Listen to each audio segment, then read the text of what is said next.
নমস্কাৰ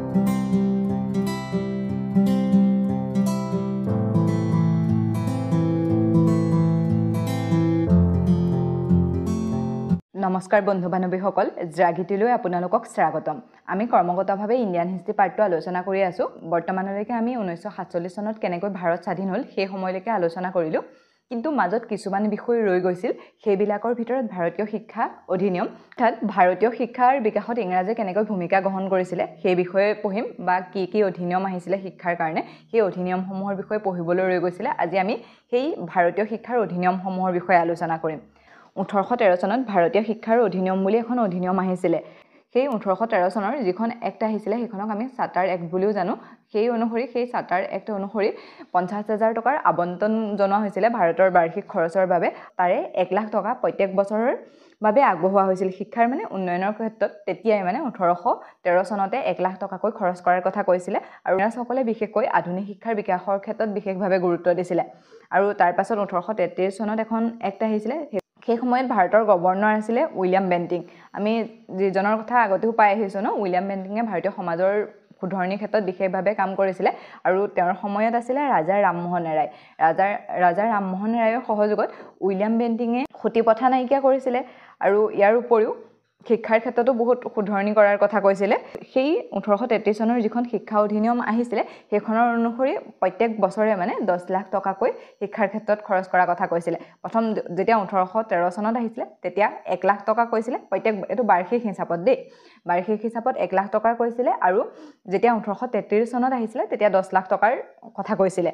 1833 চনৰ পাছত 1835 চনত এখন আয়োগ গঠন কৰিছিলে, আৰু সেই আয়োগখনৰ অধ্যক্ষ আছিলে মেকেল, আৰু সেই মেকেলৰ নেতৃত্বতেই এখন আয়োগ গঠন কৰি দিছিলে যাতে কেনেকৈ শিক্ষা ব্যৱস্থাটো ভাল কৰিব পাৰি তাৰ কথা আলোচনা কৰিবৰ বাবে, বা কেনেকৈ ভাৰতত বিকাশ কৰিব পাৰি সেইকাৰণে এখন সমিতি গঠন কৰা হৈছিলে, আৰু তাৰ অধ্যক্ষতা কৰিছিলে মেকেলে।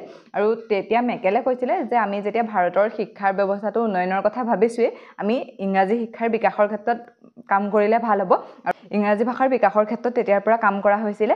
সেই আয়োগখনে বা মেকালৰ অধ্যক্ষতাত যিখন কমিটি গঠন হৈছিলে সেইখনে প্ৰাথমিক শিক্ষাৰ বিকাশৰ ওপৰত বিশেষভাৱে গুৰুত্ব দিছিলে। তাৰ পাছত আহোঁ 1858 চনলৈ। 1858 চনত উড ডিছপেচ আহিছিলে, আৰু যিখন ভাৰতীয় শিক্ষাৰ অধিনিয়মৰ মেগনা কাৰ্টা বুলি কোৱা হয়। কাৰণ প্ৰথম অৱস্থাত 1835 চনত এখন সমিতি গঠন হ'ল আমি পাই আহিছোঁ, আৰু সেইখনৰ অনুসৰি প্ৰাথমিক শিক্ষাৰ ওপৰত বিশেষভাৱে গুৰুত্ব দিয়া হৈছিলে, আৰু ইংৰাজী শিক্ষাৰ বিকাশৰ ওপৰত গুৰুত্ব দিয়া হৈছিলে। যেতিয়া উড ডিছপেচ আহিছিলে সেইখনো ভাৰতীয় শিক্ষাৰ অধিনিয়মে হয়। সেই সময়ত গোটেই ভাৰতীয় যিটো শিক্ষা ব্যৱস্থা আছিলে সেই শিক্ষা ব্যৱস্থাটোক ছিষ্টেমেটিক কৰা হৈছিলে। প্ৰাথমিক পৰ্যায়ৰ পৰা বিশ্ববিদ্যালয়ৰ পৰ্যায়লৈকে ইয়াত সন্নিৱিষ্ট কৰা হৈছিলে, ইয়াৰ আমি প্ৰথম শ্ৰেণীৰ পৰা কেনেকৈ আমি বিশ্ববিদ্যালয়লৈকে পঢ়িব পাৰোঁ তাৰ কথা আলোচনা কৰিছিলে। আৰু এই আয়োগখনৰ অনুসৰিয়ে 3খন বিশ্ববিদ্যালয় স্থাপন কৰা হৈছিলে। সেইকেইখন হৈছে কলিকতা বিশ্ববিদ্যালয়, মাদ্ৰাজ বিশ্ববিদ্যালয় আৰু বম্বে বিশ্ববিদ্যালয়, আৰু সেইকেইখন স্থাপন হৈছিলে 1857 চনত। এইটো সুধিব পাৰে কোনখন আয়োগৰ অনুসৰি ভাৰতত প্ৰথম বিশ্ববিদ্যালয়, আধুনিক বিশ্ববিদ্যালয়, প্ৰথম বিশ্ববিদ্যালয় সেইকেইখন আধুনিক বিশ্ববিদ্যালয় আছিলে। ফাৰ্ষ্ট 1857 চনত স্থাপন কৰা হৈছিলে চাৰ্লছ বুট আয়োগৰ নেতৃত্বত, আৰু সেইখন উড ডিছপেচ বুলিও কোৱা হয় কাৰণ তাত নেতৃত্ব দিছিলে উডে। আৰু সেই উড ডিছপেচখনেই ভাৰতৰ শিক্ষা ব্যৱস্থাটোক ছিষ্টেমেটিক কৰিছিলে। ইয়াৰ পাছতে আহিছিলে হাণ্টাৰ কমিশ্যন। হাণ্টাৰ কমিশ্যনে প্ৰাথমিক শিক্ষাৰ ওপৰত বিশেষভাৱে গুৰুত্ব দিছিলে, আৰু এই দুটাৰ মাজত কনফিউজ নকৰিব। উড আয়োগে প্ৰাথমিক পৰ্যায়ৰ পৰা বিশ্ববিদ্যালয় পৰ্যায়লৈকে আলোচনা কৰিছিলে, কিন্তু হাণ্টাৰ আয়োগে কেৱল প্ৰাথমিক শিক্ষাৰ ওপৰত বিশেষভাৱে গুৰুত্ব দিছিলে। আৰু সেই সময়ত ভাইচৰ আছিলে লৰ্ড ৰিপন। লৰ্ড ৰিপনে চাৰ্লছ উইলিয়াম হাণ্টাৰক এই আয়োগখনৰ অধ্যক্ষতা কৰিছিলে, সেইকাৰণে সেইখন হাণ্টাৰ কমিশ্যন বুলি কোৱা হয়। আৰু হাণ্টাৰ কমিশ্যনৰ জৰিয়তে 1882 চনত পঞ্জাৱ বিশ্ববিদ্যালয় আৰু এলাহাবাদ বিশ্ববিদ্যালয় স্থাপন কৰা হৈছিলে। আমি এতিয়ালৈকে পাইছোঁ যে 1857 চনৰ উড আয়োগৰ অনুসৰি 3খন বিশ্ববিদ্যালয় স্থাপন হৈছিলে, কলিকতা, মাদ্ৰাজ আৰু বম্বে বিশ্ববিদ্যালয়। তেনেকৈ হাণ্টাৰ কমিশ্যনৰ দিনত পঞ্জাৱ বিশ্ববিদ্যালয় আৰু এলাহাবাদ বিশ্ববিদ্যালয় স্থাপন হৈছিলে। এই হাণ্টাৰ কমিশ্যনৰ সময়ত গভৰ্ণৰ আছিলে লৰ্ড ৰিপন, আৰু ইয়াৰ অধ্যক্ষতা কৰিছিলে ছাৰ উইলিয়াম হাণ্টাৰে। সেইখিনি আমি ঠিকে আছে যে শিক্ষা কেনেকৈ কৰিব লাগে বা কি কৰিব লাগে, কিন্তু সেই শিক্ষা ব্যৱস্থাটোক বা বিশ্ববিদ্যালয়সমূহ কেনেকৈ কণ্ট্ৰল কৰিব পাৰে তেনেকুৱা ধৰণৰ কোনো আইন বা নিয়ম নাছিলে।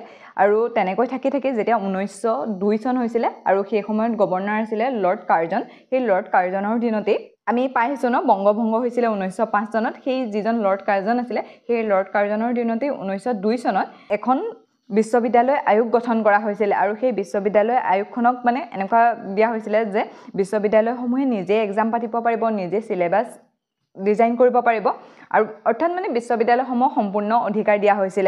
সেই লৰ্ড কাৰ্জনে বিশ্ববিদ্যালয় আয়োগ গঠন কৰিছিল আৰু বিশ্ববিদ্যালয়সমূহক তেওঁ প্ৰথমবাৰৰ বাবে অধিকাৰ দি দিছিল। ইয়াৰ পাছত সকলো তেনেকৈ এটা ধৰক কমিশ্যন বা কিবা এনেকৈ নহয়।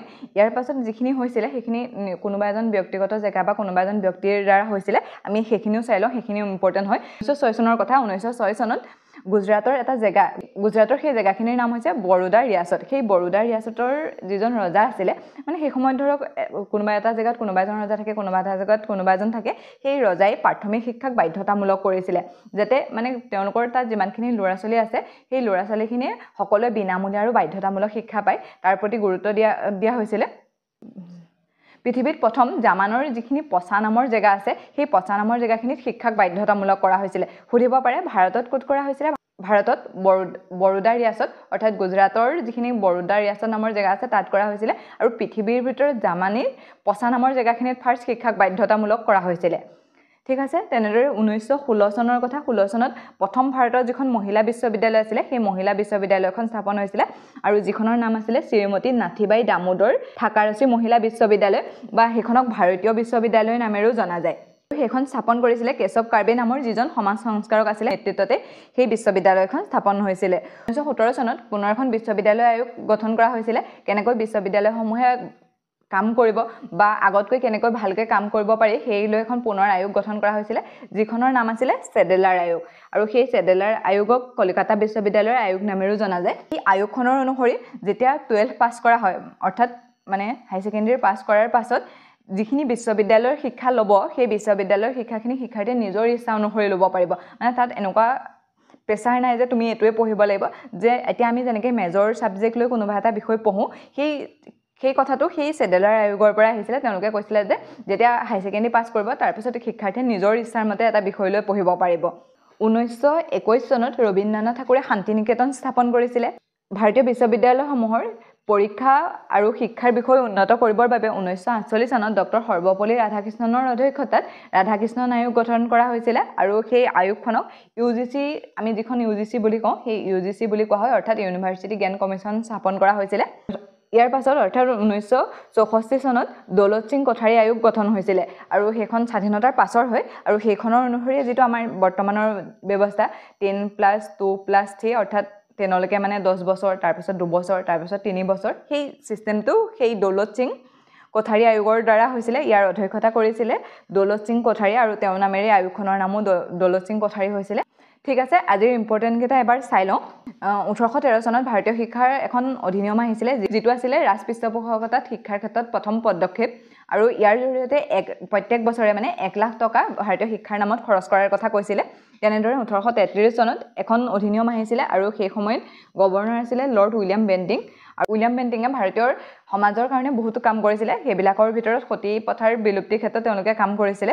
আৰু সেই সময়তেই যিখন শিক্ষাৰ ক্ষেত্ৰত অধিনিয়ম আহিছিলে তাত প্ৰত্যেক বছৰে 10 লাখ টকা খৰচ কৰাৰ কথা উল্লেখ কৰিছিলে। আৰু তেওঁলোকে বিশেষকৈ প্ৰাথমিক শিক্ষাৰ ওপৰত গুৰুত্ব দিছিলে। তেওঁলোকে 1835 চনত এখন আয়োগ গঠন কৰা হৈছিলে, যিখনৰ অধ্যক্ষতা কৰিছিলে মেকালে।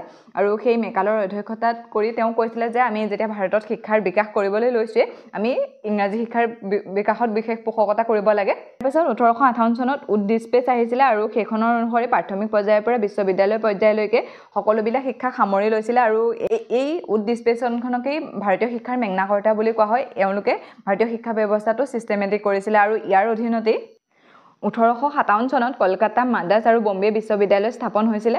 তাৰ পাছত আহিছিলে হাণ্টাৰ কমিশ্যন। হাণ্টাৰ কমিশ্যন সময়ত গভৰ্ণৰ আছিলে লৰ্ড ৰিপন। ইয়াত বিশেষকৈ প্ৰাথমিক শিক্ষাৰ ওপৰত বিশেষভাৱে গুৰুত্ব দিয়া হৈছিলে। তেওঁলোকৰ সময়ত 1882 চনত পঞ্জাৱ বিশ্ববিদ্যালয় আৰু এলাহাবাদ বিশ্ববিদ্যালয় স্থাপন হৈছিলে।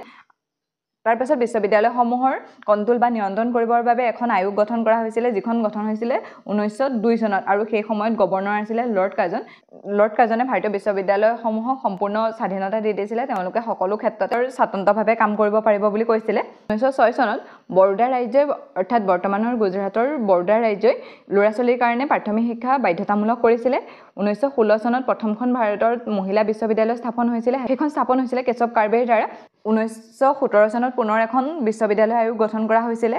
তেনেদৰে 1948 চনত ডক্টৰ সৰ্বপল্লী ৰাধাকৃষ্ণনৰ নেতৃত্বত ৰাধাকৃষ্ণন আয়োগ গঠন কৰা হৈছিল তেওঁলোকে ইউজিচিৰ গঠন কৰিছিল অৰ্থাৎ ইউনিভাৰ্চিটি জ্ঞান কমিশ্যন স্থাপন কৰিছিলে 1964 চনত দৌলত সিং কোঠাৰী আয়োগ স্থাপন কৰা হৈছিল অধ্যক্ষতা কৰিছিল দৌলত সিং কোঠাৰীয়ে ঠিক আছে আজিলৈ ইমানতে এৰিছো অন্য এটা ভিডিঅ'ত লগ পোৱাৰ প্ৰতিশ্ৰুতিৰে